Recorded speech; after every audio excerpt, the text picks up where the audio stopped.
I'm down here with Ray Boom Boom Mancini, one of the great lightweights. Ray, he was one of my idols back in the 1980s. I used to watch all the time, so it's a real thrill.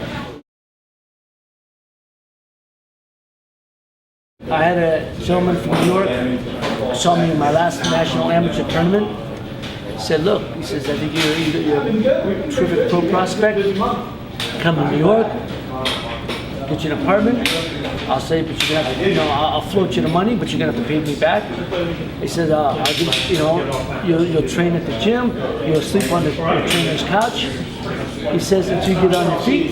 He says, but you do your job and I'll do mine. I'll get you a world championship. Okay, that's the guy I gotta go with. Because it was about being a world champion. It was about, at that time there's only two places. You could go to New York, go to LA. Well, of course, New York was for me. Being staying in Youngstown, there was nothing going on. How to start. And obviously I made the right choice. I came in and Dave Wolf was my manager and Murphy Griffith was my trainer. And I slept on Griff's couch for the first 8 months of my career. So I got enough money to, get my own apartment, and I was living from fight to fight. I was fortunate to stay healthy, but that's what I'm saying. People think, they look at it now, they get the money in boxing, but there's only 4 or 5 guys making money. You know what I mean? Everyone else, you got to climb the ladder. You got to pay the dues before you reap the rewards. And a lot of guys ain't making money. And a lot of guys, most guys have a second job to supplement their income. Me, I was a fighter, that was it. So I was living in New York, fighting out in New York, and whatever money I made, I was living off of.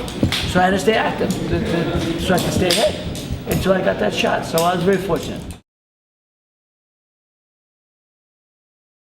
I remember you saying you read a book by Og Mandingo. That's right. Which really had a big influence on you. Og Mandingo was a great motivational writer who, at that time, before self-help books were known or a commodity, was a great inspirational writer who used to write great stories.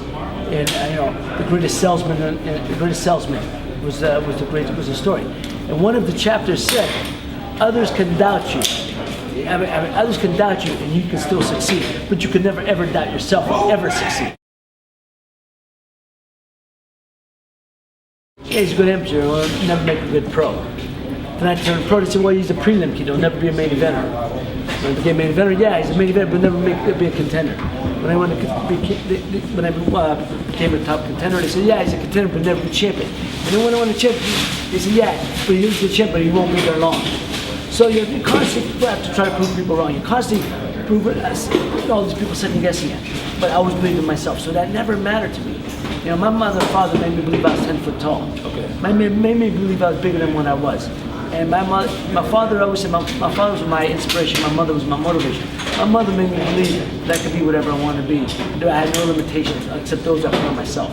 And so I was very blessed to have supportive parents that way who encouraged me and let me know that, you know what, it ain't the size of the dog you fight, but the fight in the dog. Okay.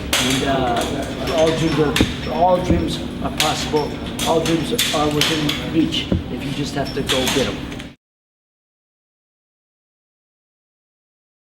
Have you used the lessons that you learned from boxing after your boxing? Oh, absolutely. In business, in life.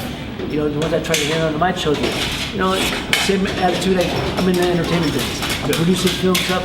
It's the same thing. People say, what's harder, boxing business or entertainment business? I said, the boxing business is easier. Yeah. In the ring, I win, I lose. It's in my hands. I control it. This business, you control very little. Yeah. But that's but I enjoy the chase. I enjoy the chase. And people were saying, that so you're the next fighter that's producing, or you're the next fighter that's acting. I said, no, I like to think of myself as an actor who fought. Okay. It's 2 different careers. To show people that you can do something different. You got to step out of one world and step into the other.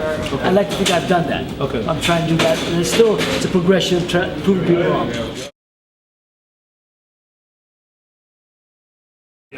Still find challenges like you did in boxing? Oh, absolutely, because every day you go into a meeting with production people, studio heads, or finance people, it's a challenge.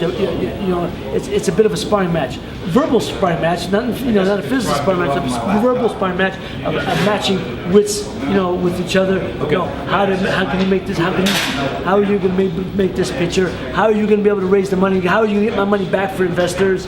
Things like that. It's a constant challenge. But I think we've shown it, we've done it, we're doing it. So I think we've met the challenges head on. Okay. me ask you one last question. Right now, it's Wall Street. You see all the stories of Wall Street, Lehman Brothers collapse, all the other finance.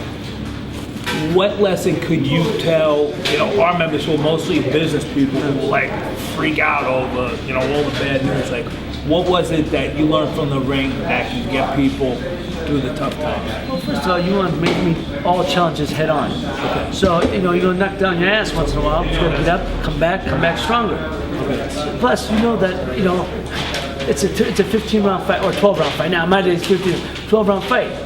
This is just one round. You lost this round, That's, it's just losing rounds. But you know what? You come back one more round, you lose, you're going to win the fight. Okay. That's the bottom line. Perfect. Great to see you. Thanks so much. Thanks for having you. Thank you.